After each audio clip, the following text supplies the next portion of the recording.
বিয়ানীবাজার উপজেলা ছাত্রলীগের সাবেক নেতা ও সিলেট জেলা ছাত্রলীগের সাবেক অর্থ বিষয়ক সম্পাদক মাহবুব হোসেন জুয়েলকে গ্রেপ্তার করেছে বিয়ানীবাজার থানা পুলিশ।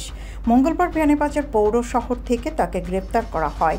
আটক জুয়েলের বাড়ি বিয়ানীবাজার উপজেলার কুড়ারবাজার ইউনিয়নের আঙ্গারজোর গ্রামে। সিলেট মহানগরের কিনব্রিজের নিচ থেকে ভব ঘুরে এক ব্যক্তির বিবস্ত্র মরদেহ উদ্ধার করেছে পুলিশ। বুধবার দক্ষিণ সুরমা এলাকার ভারতখোলা সংলগ্ন কিনব্রিজের নিচ থেকে মরদেহটি উদ্ধার করা হয়।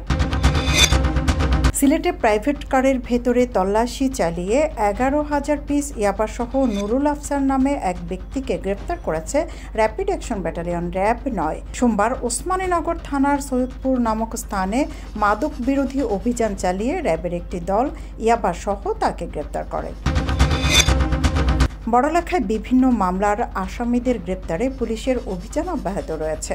সোম ও মঙ্গলবার রাতে পৃথক স্থানে অভিযান চালিয়ে জিআর ও সিআর মামলায় এক নারীসহ ওয়ারেন্টভুক্ত 7 আসামিকে গ্রেপ্তার করেছে পুলিশ। তাদের আদালতের মাধ্যমে কারাগারে পাঠানো হয়েছে। কুলাউড়া উপজেলার ব্রাহ্মণবাজারে প্রায় অর্ধশতাধিক অবৈধ স্থাপনা উচ্ছেদ করা হয়েছে। মঙ্গলবার পর্যন্ত চলা এই উচ্ছেদ অভিযানে নেতৃত্ব দেন উপজেলা সহকারী কমিশনার ভূমি ও নির্বাহী ম্যাজিস্ট্রেট শাহ জহুরুল হোসেন। অবৈধ স্থাপনা উচ্ছেদের পর প্রায় 3 কোটি টাকার সরকারি জায়গা উদ্ধার করা হয়।